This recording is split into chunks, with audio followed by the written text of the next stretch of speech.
Bem, né, Gustavo? Escuto sim, professor. Tá. Você deu uma olhada nas aulas de quadratura de Gauss já, Gustavo? Ainda não? Professor, infelizmente ainda não consegui. Tudo bem. O que a gente vai falar hoje não precisa de quadratura de Gauss. Exatamente.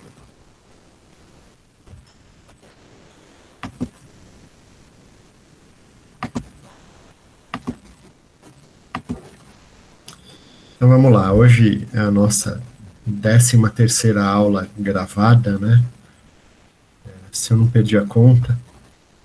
E é o capítulo 5 do livro do Fish e do Belitko. Então hoje a gente vai juntar tudo que a gente tem visto ao longo do curso para finalmente resolver um problema utilizando o método dos elementos finitos completo, né? Então, vamos fazer isso com um exemplo. Você está vendo os slides? Professor, ainda não. Ah, então peraí, ainda bem que eu perguntei. Eu, inclusive, já ia falar que só a tela Cedric Rocha lê é uma apresentação, mas não aparece os slides. Ainda não? Não, ainda não. Oi?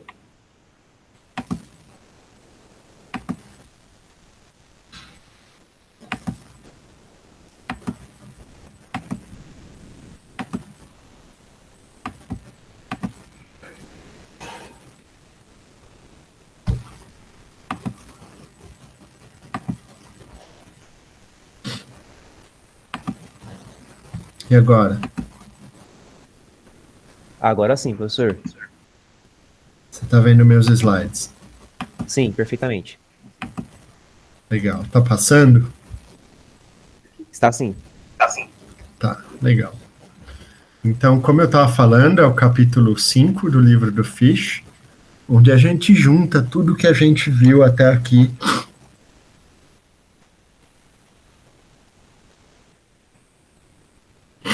para resolver o problema de elementos finitos.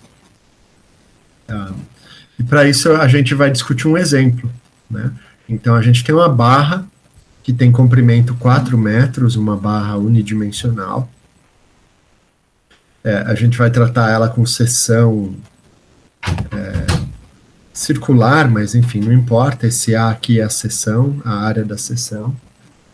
E a temperatura no extremo esquerdo dela é mantida fixa a 0 graus Celsius, e o extremo direito dessa barra está sujeito a uma fonte de calor que transfere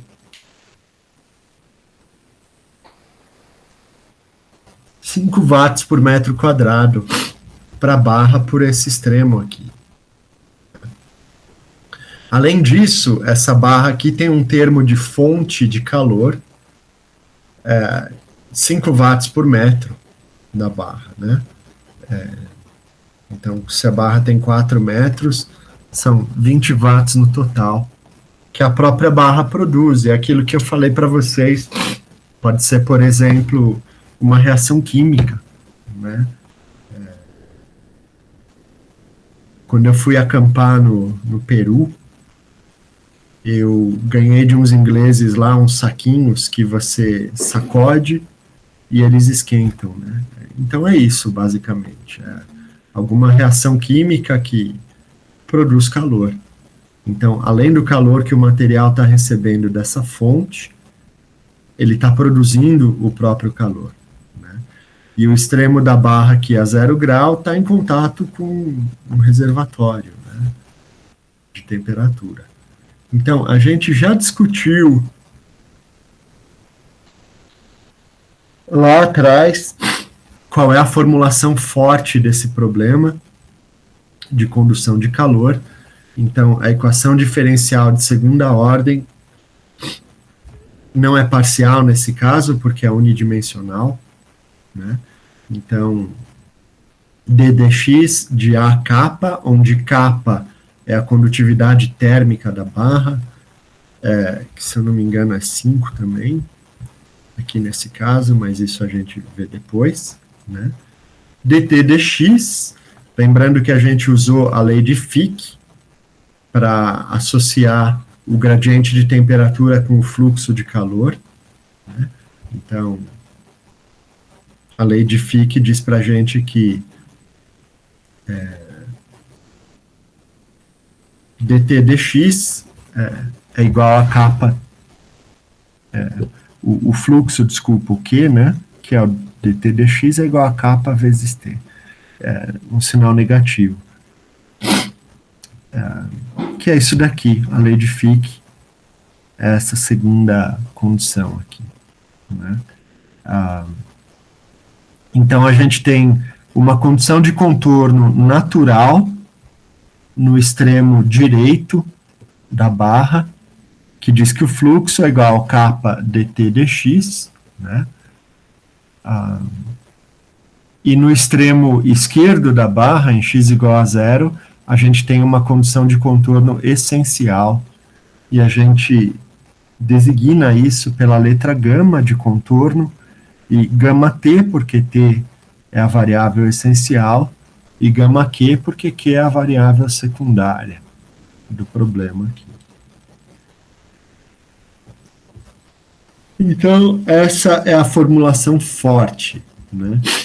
O primeiro passo, Gustavo, se você lembra, é escrever a formulação fraca ou integro diferencial desse cara, né?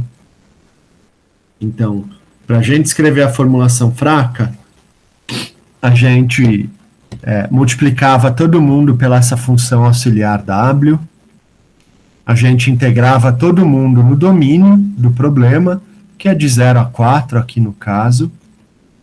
Depois a gente pegava o primeiro termo, integrava ele por partes, né?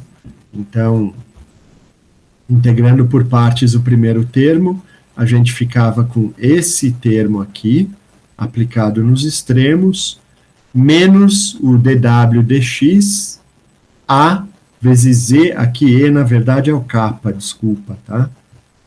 Então, eu preciso corrigir isso, é o kappa.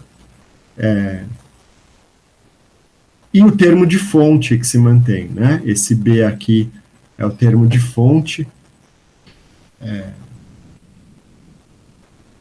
E aí a gente usa as condições de contorno. Então, no ponto x igual a 0, a gente tem uma condição de contorno essencial. Quando temos condição de contorno essencial, a gente impõe que a função auxiliar w se anula. E no ponto x igual a 4, a gente tem a condição de contorno secundária, né? Então, nesse ponto, a função w não é conhecida, mas o kappa vezes o dt dx é conhecido, né? E o kappa vezes o dt dx é igual a 5 nesse ponto. Então, a gente vai substituir. Pode entrar.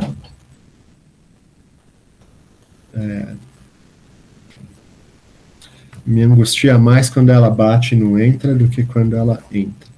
E aqui fez bagunça, peraí.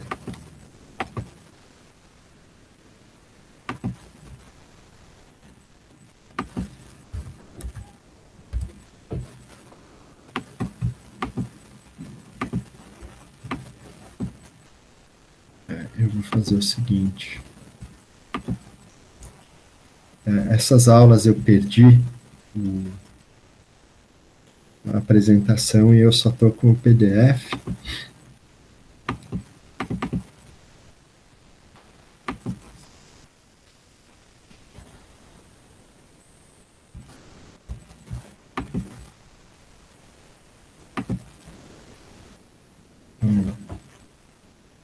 Então, bom, aqui, Gustavo, a gente vai usar, então, os interpoladores de Lagrange, né, que a gente escrevia tanto a função U quanto a função W como sendo uma função n, né, que é um interpolador, multiplicado pela matriz de deslocamentos. E quando eu derivo, então, como a matriz de deslocamentos ela é constante, ela é aplicada nos pontos nodais, a derivada dela não importa para mim, e a derivada só vai atuar na matriz dos interpoladores de Lagrange. Então, essa derivada aqui, dw dx, e essa derivada du dx, ela vai ser, na verdade, a matriz B, que é a derivada do interpolador, vezes a matriz de deslocamento dE. Tá? E agora aqui, muita atenção, né? Então, o que acontece aqui? Olha? Então, para que esse produto aqui dê uma matriz quadrada, a gente vai transformar, quando a gente escrever isso aqui na notação matricial, a gente vai escrever a transposta dessa matriz W, que é a matriz dos interpoladores, né? Então, quando uma matriz é um produto de duas matrizes, se você tomar a transposta dela, você inverte a ordem dos produtos e toma o transposto de cada um deles. Tudo bem, Gustavo? Tudo bem, professor. Tá.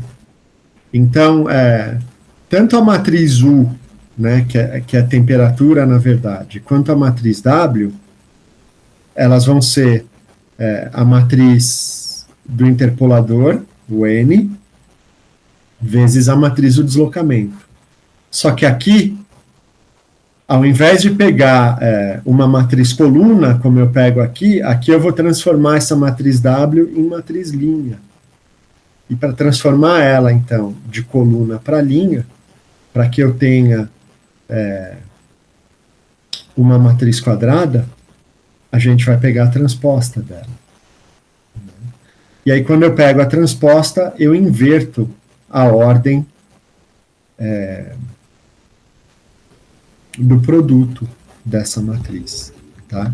Então, como é que fica? Então, dw dx vai dar W transposto vezes a matriz B.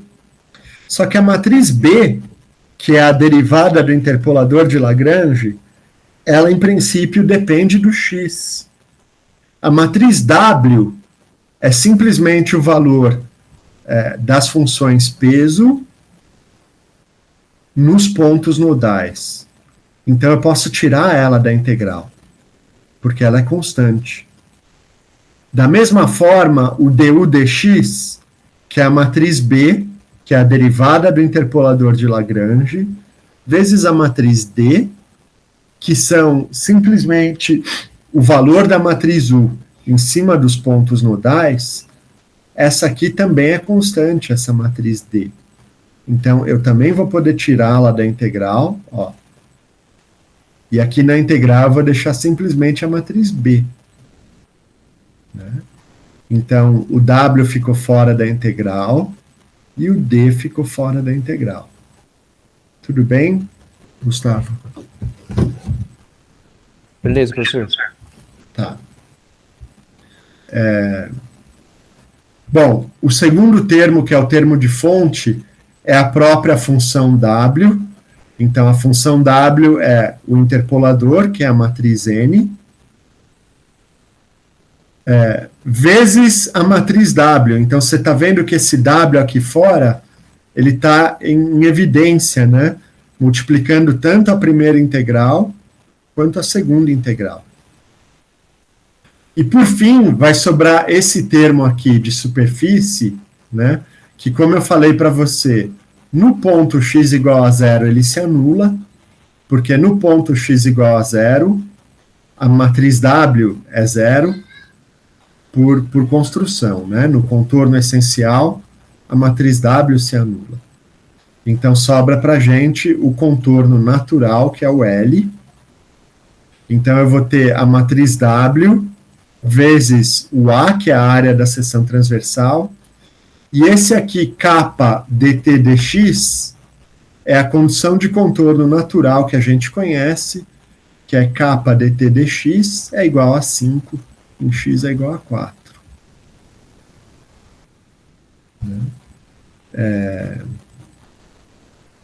Então, esse termo aqui é conhecido, né? E lembrando que nesse caso aqui, então, como eu tenho um interpolador de Lagrange linear, né, que era 1 sobre L, x2 menos x, e x menos x1. Então, quando eu derivo x2 menos x, vai me dar menos 1. E quando eu derivo x menos x1, vai me dar mais 1. Então, nesse caso aqui, a matriz B é simplesmente essa matriz constante, né? Também não depende do x.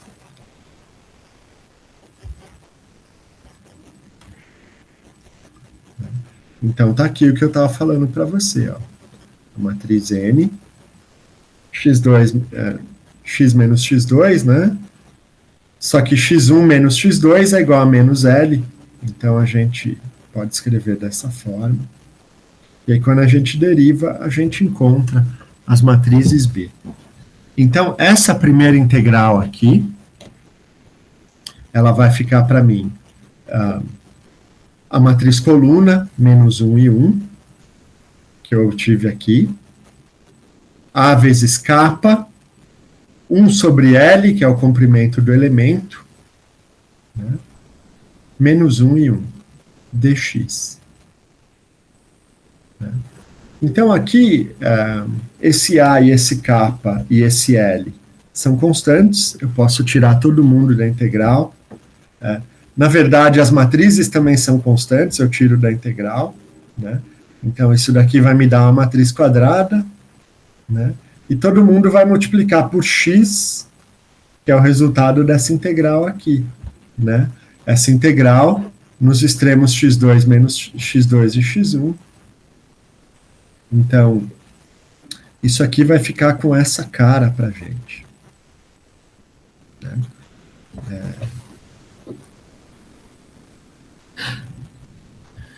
x2 menos x1 é o L, é o comprimento do elemento, então vai cortar com um desses L's aqui, que está L ao quadrado, e, portanto, a matriz de rigidez vai ser A vezes kappa sobre L, 1 menos 1, menos 1 e 1.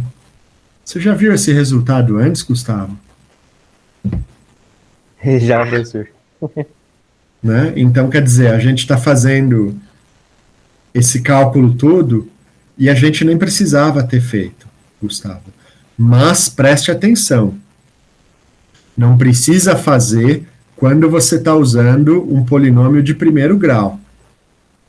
Tá? Então, como os meus interpoladores de Lagrange são polinômios de primeiro grau, x2 menos x e x menos x1, nesse caso, você não precisava ter feito nada disso. E se eu desse numa prova, enfim, a gente não vai ter prova aqui no curso, mas você não precisava ter feito nenhuma dessas integrais. Né? Mas da mesma forma que você não precisa, o computador também não precisa. Né? Então eu posso deixar isso salvo lá no meu programa, e sempre que eu tiver elementos lineares, o meu programa resolve sem fazer integral. Olha que maravilha. Né? Então é a matriz de rigidez que a gente já tinha descoberto lá no começo do curso. Se for um polinômio de segundo grau, aí a coisa já muda de figura. Bom, então,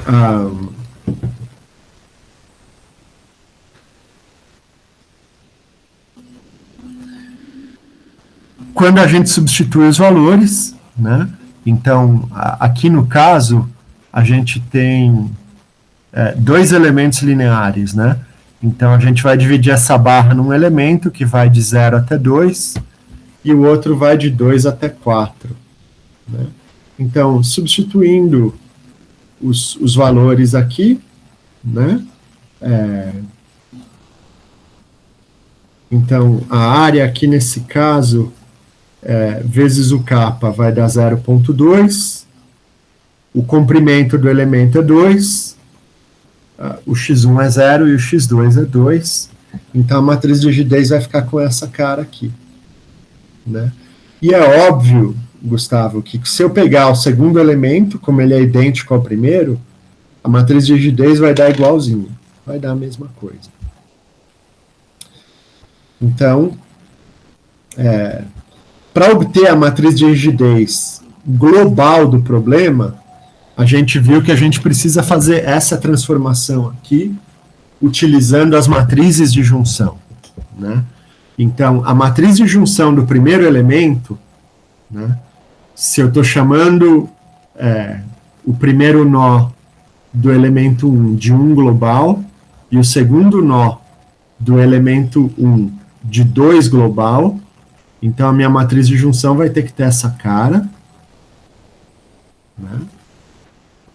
A matriz de rigidez a gente acabou de deduzir, ela vai ser isso aqui, 0,1 menos 0,1, menos 0,1 e 0,1. E a matriz de junção sem ser transposta vai dar isso. Né?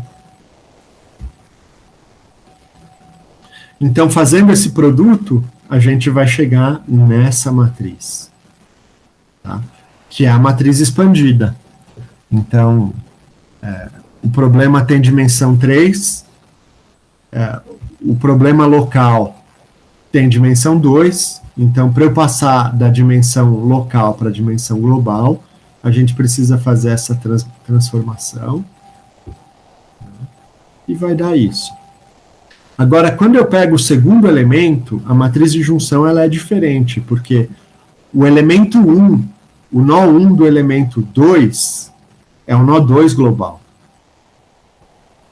E o nó 2 do elemento 2 é o nó 3 global. Então, a matriz de junção vai ser um pouquinho diferente, mas, de novo, fazendo esse produto aqui chato, a gente vai chegar nessa matriz. Né? Então, eu nem precisava ter feito isso, né, Gustavo? Porque o elemento 1, ele está em contato com o nó 1 e o nó 2. Então, a gente aprendeu que a gente coloca uma coluna de 0 no nó 3 e uma linha de 0 no nó 3. Lembra? Sim, professor. E o elemento 2, ele não está em contato com o nó 1. Então, a gente põe uma primeira linha de 0 aqui e uma primeira coluna de 0 aqui. E agora eu posso simplesmente somar essas duas matrizes e o resultado vai dar esse aqui. Olha esse resultado aqui, o que é, Gustavo? Ó, K1 menos K1, menos K1, K1 mais K2, menos K2, 0, menos K2 e mais K2. Isso é familiar para você, Gustavo? Apenas a questão da soma das linhas sempre serem nulas. Tá, então isso daqui é simplesmente quando a gente pegava duas molinhas e escrevia a matriz de rigidez pelo método direto, lembra? Sim, sim. Então você via, né, a mola 1 está ligada ao nó 1 e ao nó 2. Então vai ser K1 e menos K1. O nó 2, ele está ligado tanto à mola 1 quanto à mola 2. Então, K1 mais K2 aqui. Aí eu desconto o nó 1 e eu desconto o nó 3. Então, de novo, a gente não precisava ter feito nada disso, nesse caso. A gente podia ter usado o que a gente aprendeu ali nas primeiras aulas do curso, a terceira aula do curso, para ser mais preciso. Tudo bem? Beleza, professor. Então, a parte da matriz de rigidez está resolvida. Né? E aqui o que eu estava te explicando. Né? A gente podia usar simplesmente o método simples lá do começo do curso. Agora a gente tem os termos de força, né? Então, a gente tem o termo de força de corpo. Professor, Oi? desculpa interromper, só uma dúvida boba.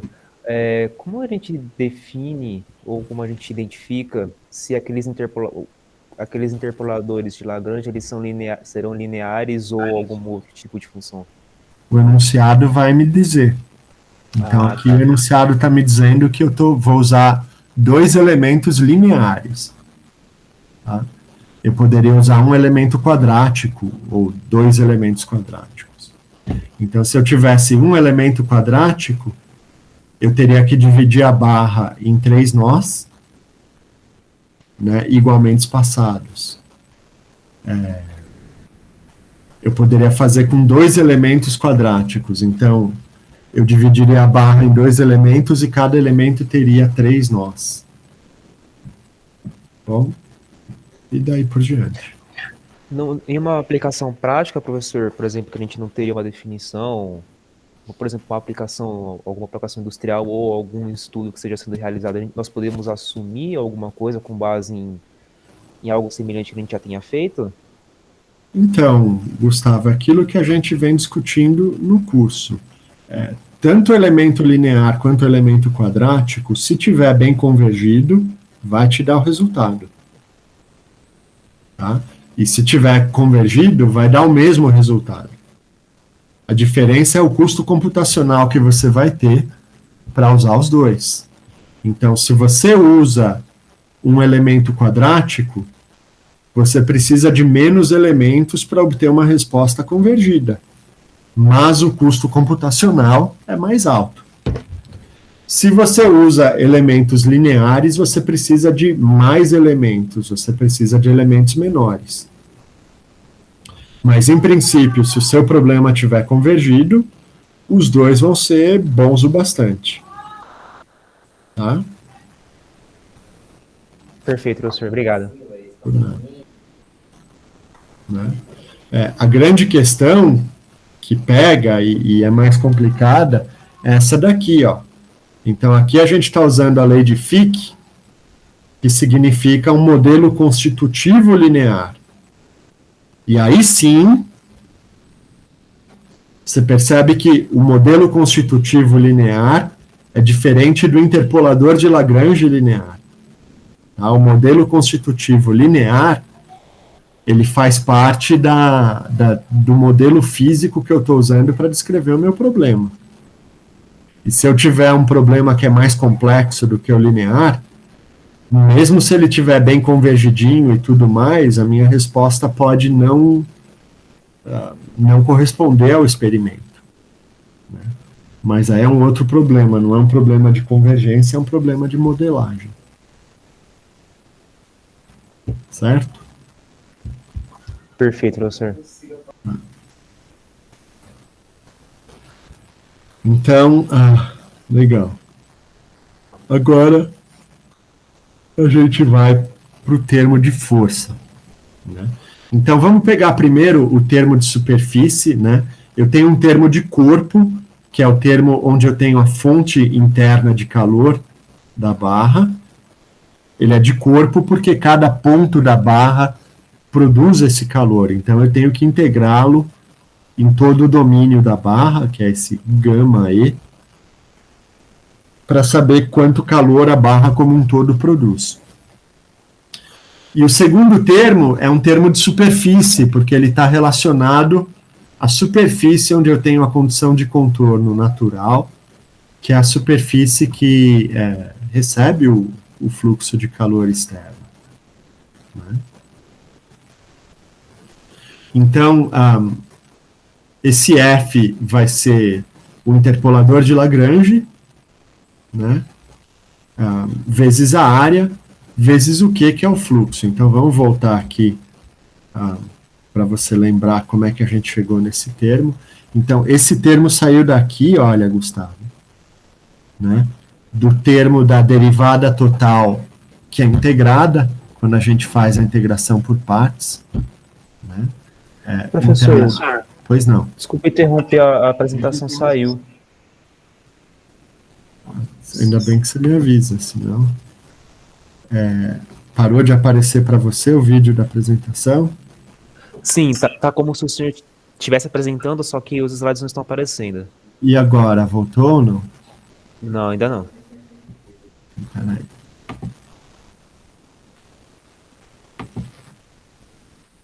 Me avise imediatamente, por favor, porque senão é pior.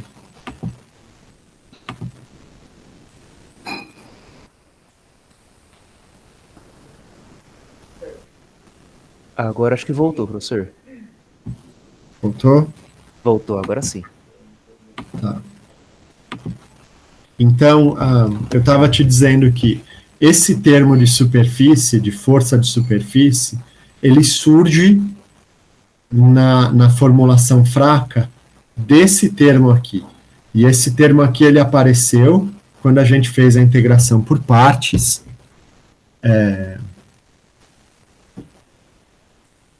Então, você tem a integral de uma derivada total, que vai resultar nesse termo aqui. Então, a função W, né, multiplicada pela área da seção transversal, o kappa, que é a constante de condutividade térmica, e o dt dx. Né? Então, esse kappa vezes dt dx, no contorno natural, é simplesmente o fluxo de calor. Está aqui, né? Então, o kappa dt dx, que vai aparecer aqui, é o fluxo de calor. E aí tem a função W, né? Mas lembrando que a função W, a gente já escreveu ela como sendo o W vezes o interpolador. Então, o W ficou em evidência aqui fora, e aqui dentro da integral ficou só o interpolador. Já que esse W, que é arbitrário, eu não sei quanto ele vale, mas ele fica aqui fora. Então, o termo de superfície é esse N, né? Então, aqui eu vou ter um sinal de menos, e aqui muito cuidado, tá, Gustavo? Então, assim, o livro fica dando bitola para você decorar esse sinal, mas eu acho que você só vai quebrar a cara bitolando. Então, vamos lá. Quando a gente faz a integração por partes, fica desse jeito, ó. O termo da integral total com sinal positivo e a derivada, a integral que sobrou com sinal oposto. Aí eu vou aplicar o cara que está aqui dentro nos extremos L e 0. Né? Só que no extremo, então, L é positivo, menos esse termo aqui aplicado no ponto x igual a 0. Só que no ponto x igual a 0, esse cara aqui já se anulou. Então, sobrou para mim o W vezes o A vezes o Q, que é o fluxo no ponto x igual a L. Né? Só que o fluxo, pela lei de Fourier, né, o fluxo é menos kappa dt dx. Por isso apareceu esse sinal de menos aqui. Você entendeu o raciocínio? Sim, entendi, professor. Perfeito. Tá. Então, faça esse raciocínio ao invés de tentar decorar a bitola do livro. Porque você vai quebrar a cara só decorando a bitola do livro. É melhor pensar com as próprias pernas aqui. Bom, o enunciado falou para a gente que esse Q vale 5. E essa área é 0,1, né? Então, esse termo de força de superfície vai ser menos 0,5, né? e aí as funções de forma no elemento 1 e no elemento 2. Né? Só que o que acontece? Isso daqui eu vou aplicar no contorno natural, que é o ponto x3.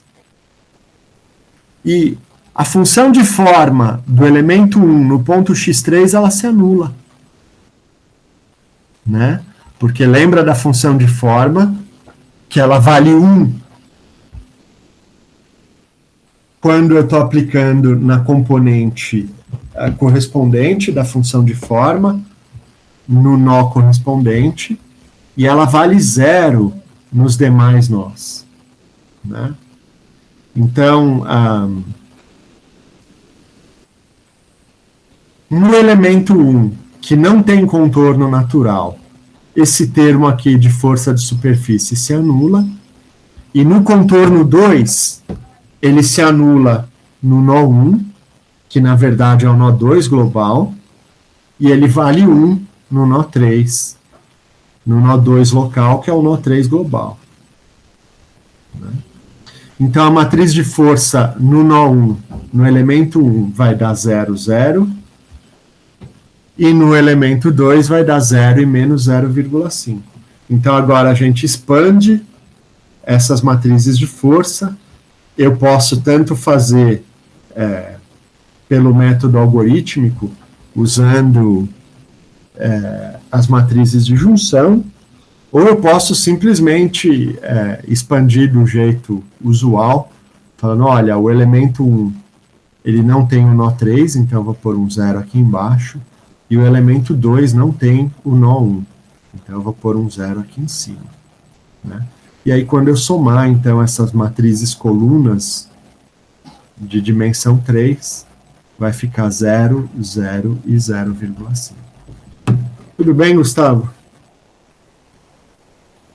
Tudo sim, professor. Legal. Então, agora o que falta para mim é o termo de força de corpo, que está relacionado com a fonte. Tá?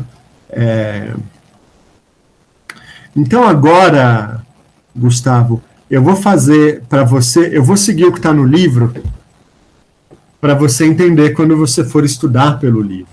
Mas a gente vai ver que o livro faz é desnecessário e é um exercício que eu coloquei aqui para vocês. Então, o livro faz o seguinte, olha, o termo de força de corpo é o interpolador de Lagrange vezes a matriz de fonte, né? E aqui nesse caso, eu estou usando uma interpolação linear. Mas o termo de fonte interna de calor também é linear. Ele é dado em watts por metro. Então, o livro faz o seguinte, vamos escrever esse termo de fonte, né, B ou S, como preferir usar a anotação, como sendo o multiplicador de Lagrange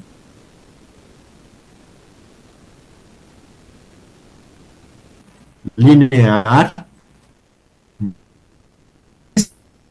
B a fonte. Então, nesse caso aqui, o B1 e o B2 valem 5, porque é o valor que ele deu lá no enunciado do problema, 5 watts por metro. Né?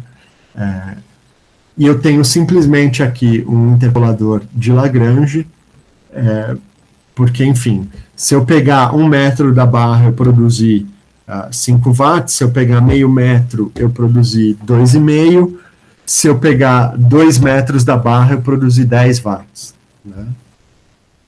Mas agora, quando eu substituo essa maneira de escrever o interpolador de Lagrange nessa integral aqui, eu vou ter a transposta do interpolador multiplicando o interpolador, ou seja, a gente tem uma matriz coluna multiplicando uma matriz linha, isso vai me dar uma matriz 2 por 2, né? Vão ser polinômios agora de segundo grau, porque a matriz N é um polinômio de primeiro grau, certo? Então, quando eu multiplico 2 polinômios de primeiro grau, eu vou ter polinômios de segundo grau, né? E aí, então, a gente cai nessa matriz, e essas integrais aqui, polinomiais, a gente pode fazer pelo método usual, ou a gente pode fazer pelo método dos interpoladores de Lagrange, que eu discuti com vocês nas 2 últimas aulas assíncronas. Bom, de qualquer forma, o resultado dessas integrais vai me dar essa matriz, 2, 1, 1, 2, né? Multiplicando agora pelo termo de força pontual, né, o termo de fonte pontual, B1 e B2, que valem 5. Né? Então, a gente pode resolver isso aqui, e a matriz de força de corpo, né, tanto para o elemento 1 quanto para o elemento 2, nesse caso é igual, vai dar 5 e 5. Né? E aí agora eu preciso somar essas matrizes locais, então eu posso escrever a matriz expandida, ou do jeito correto, ou simplesmente pensando, bom, o elemento 1 tem o nó 1 e 2 e não tem o nó 3, então vai ser 5, 5 e 0. E o elemento 2, ele tem o nó 2 e 3 e não tem o nó 1. Então vai ser 0, 5 e 5. O papai está dando aula, amor. Posso pegar um papel? Pode, querida. Eu só não sei onde tem papel. Um papelzinho branco? Posso colocar na boca? Tem que lavar, querida. Tá.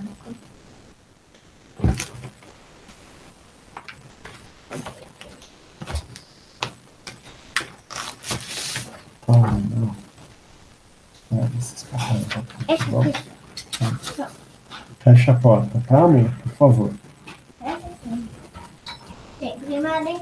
Obrigado. Desculpa, Gustavo. Então, quando eu somar... Você tá aí ainda? Sim, sem problema, professor, tranquilo. Tá. Então, agora, quando eu somar essas 2 matrizes de força, né? Então, o 550 e o 055 vai me dar 5, 10, 5. Né?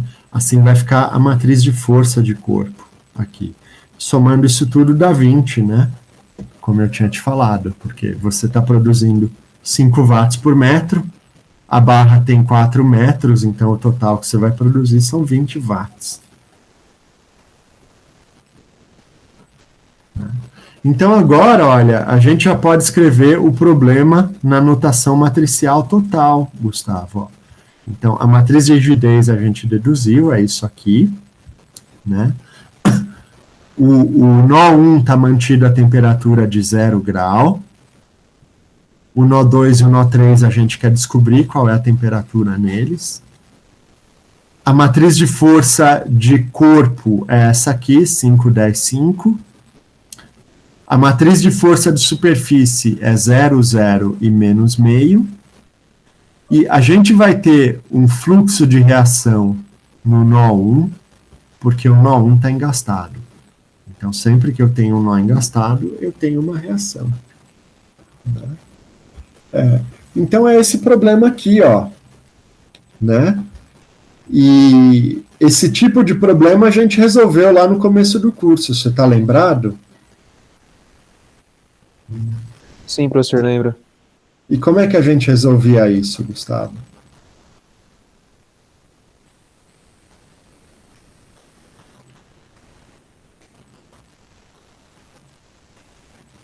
Daquela forma como nós fizemos, montando as matrizes de forma direta. Aí, da mesma forma como a gente ia fazer aquela analogia do sistema térmico analogamente àquele sistema de molas que nós utilizamos nas primeiras aulas. Aí nós montávamos a matriz de rigidez da forma direta e chegávamos nos estados. Isso, mas ó, a equação matricial já está aqui para gente. Então agora é só uma questão de resolver essa equação. Né? Lembra que a gente fazia assim, ó? Sim. Tá lembrado, Gustavo? Essa parte então, não. Não, então vamos lá. Ó. a gente separava os graus de liberdade essenciais dos graus de liberdade livres. Então, como o nó 1 está engastado, ele é essencial, e os nós 2 e 3 são nós livres. Então, a gente traçava essa linha aqui, separando eles. Né? E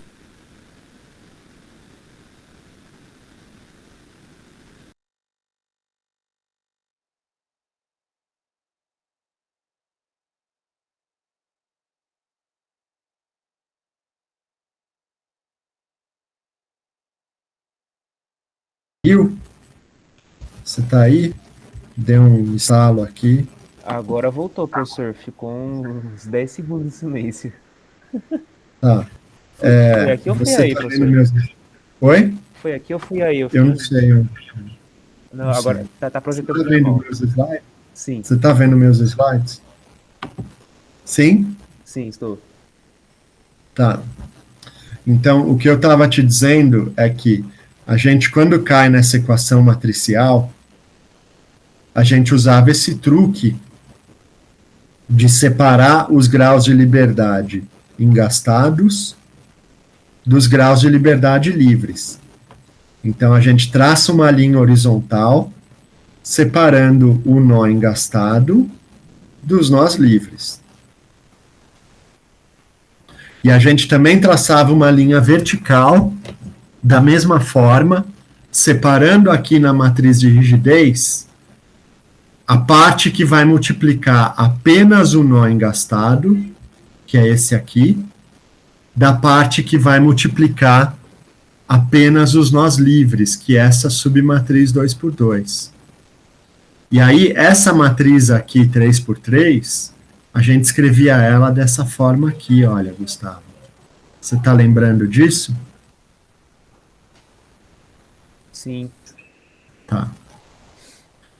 Então, essa submatriz KE vai ser simplesmente 0,1, enquanto a submatriz KF vai ser essa aqui, ó, 0,2 menos 0,1, menos 0,1 e mais 0,1.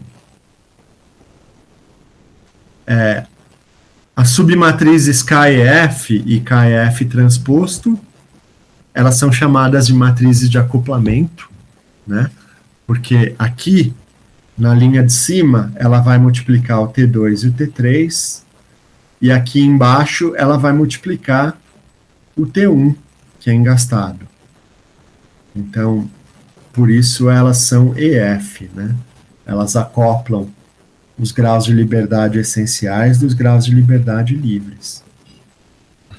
Bom, as matrizes de força, então, a primeira linha vai me dar RE, porque está relacionada às forças de reação, e a segunda linha vai me dar as forças atuando nos nós livres. Então, eu chamo de FF. Né? Aí, quando a gente caiu nesse problema, a gente viu lá atrás, né? Então, você tem linha vezes coluna e linha vezes coluna. Então, a gente tem, na verdade, duas matrizes, duas equações matriciais agora para resolver. Né? E a gente começa sempre pela linha de baixo. Então, KEF-DE, KF-DF é igual a FF. Então, a matriz de rigidez é conhecida, e o DE, que é a temperatura do nó 1, a gente também conhece. Quanto que vale?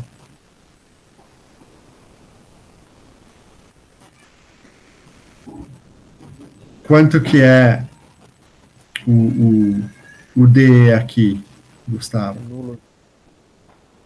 Nulo. Zero. Então, quando KE multiplica o DE, vai dar zero. Né? O KF vai dar zero. O KF vai multiplicar o DF, né? O KF é essa submatriz aqui, que vai multiplicar o T2 e o T3. Isso tudo vai ser igual ao FF, que é essa matriz aqui, 10 e 4,5. Né? Agora, a gente pode escrever de maneira genérica assim, então eu passo esse cara para o lado de lá subtraindo e multiplico pela inversa da matriz KF, né? Então, aqui nesse caso vai ficar assim, a inversa de uma matriz 2 por 2 a gente já sabe fazer, né? Você lembra como é que faz, Gustavo?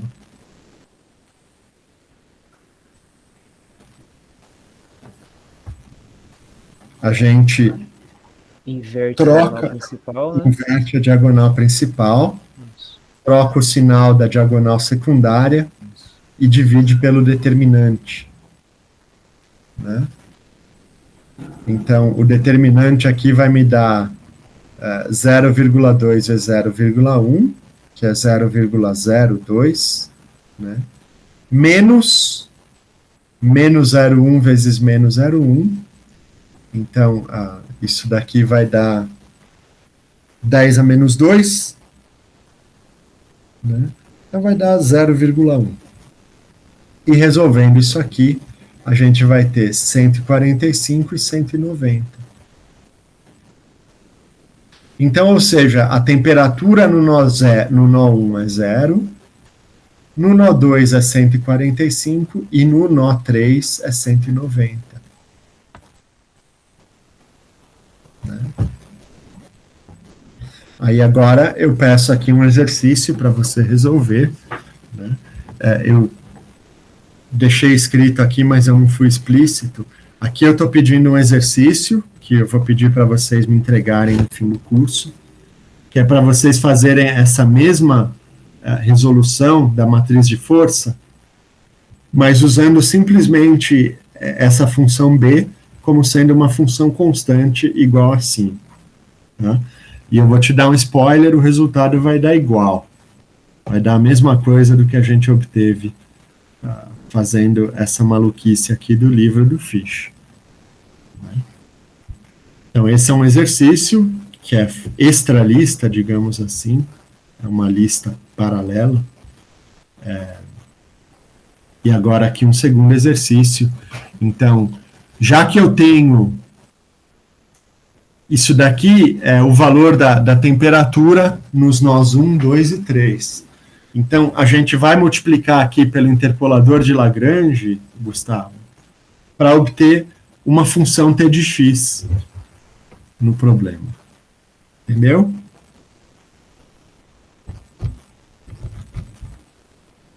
Sim? Mais ou menos, professor.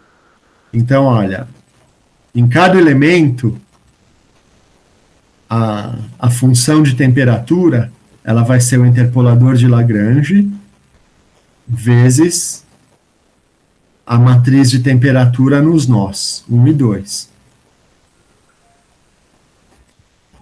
Certo. Então, você vai pegar o interpolador de Lagrange e vai multiplicar por esses valores aqui.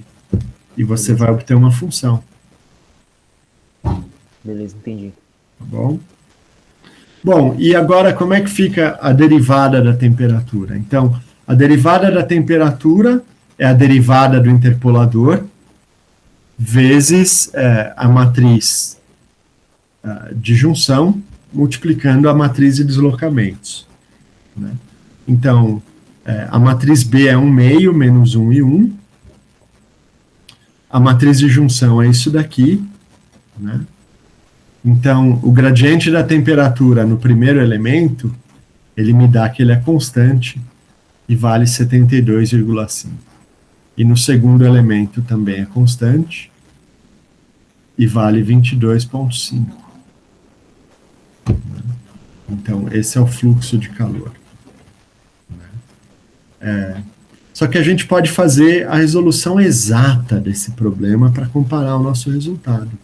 Né? Então, como é um problema em uma dimensão, o A vezes o kappa vale 0,2 nesse caso. Né? Então, quando a gente integrar isso daqui, né, vai dar 0,2 dt dx é igual a menos 5t. Né? E menos 5t, aplicando nos extremos de 0 até 4, né?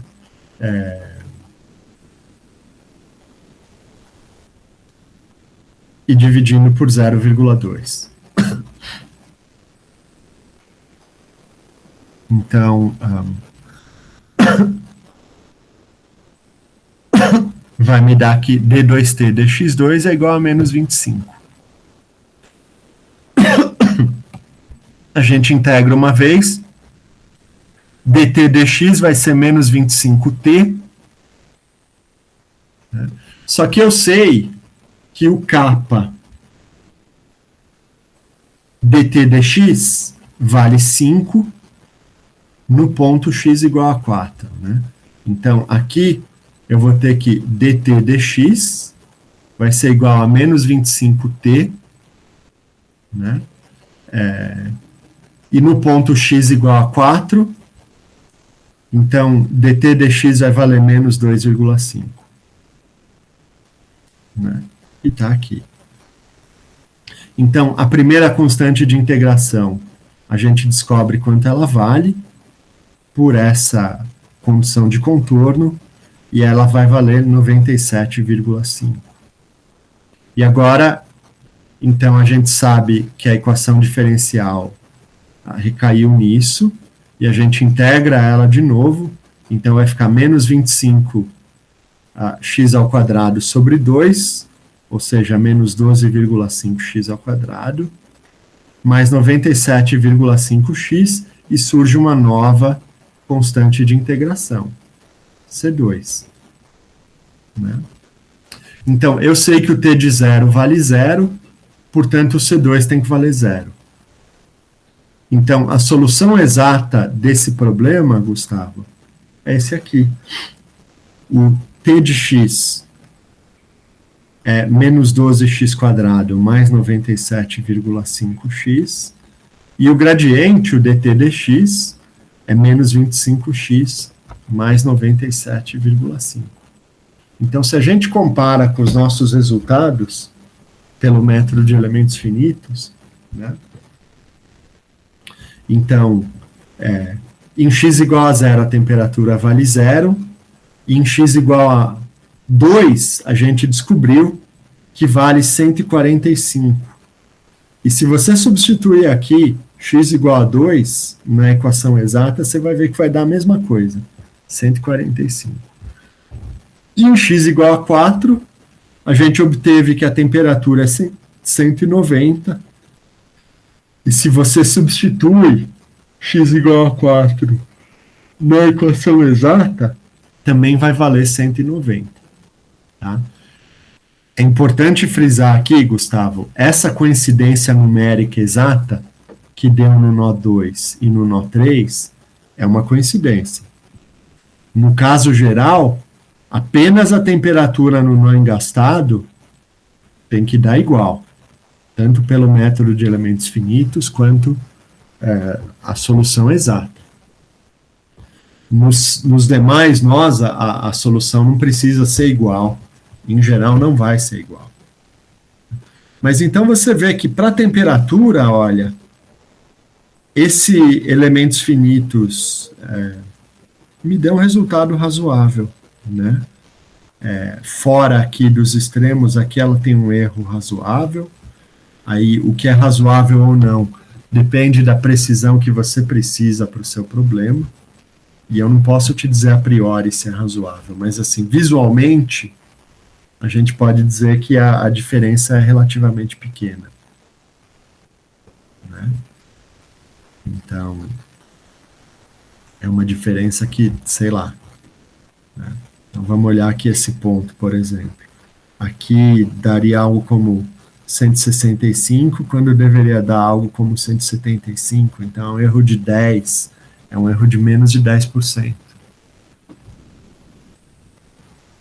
Agora, já para o gradiente da temperatura, a minha solução é muito ruim.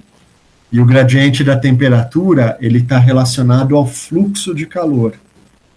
Então, o fluxo de calor exato é essa linha aqui, e o fluxo de calor obtido pelo método de elementos finitos, ele é muito ruim.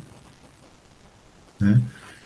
E eu volto a dizer para vocês o que eu disse lá no começo do curso. Em geral, o método de elementos finitos ele vai convergir para uma resposta mais precisa para a variável dinâmica do que para a sua derivada. Então, se eu tenho um problema de tensão-deformação, eu descrevo a deformação melhor do que eu descrevo a tensão. Se eu tenho um problema de transmissão de calor, eu descrevo a temperatura melhor do que eu descrevo o gradiente de temperatura. E se eu tenho um problema de fusão de material, eu descrevo a concentração melhor do que eu descrevo o gradiente de concentração, né? Então, isso é algo típico do método de elementos finitos, e você precisa estar atento, porque se você... Pode, querida, pode sim. Desculpa, os micos do ensino à distância. Imagina, professor.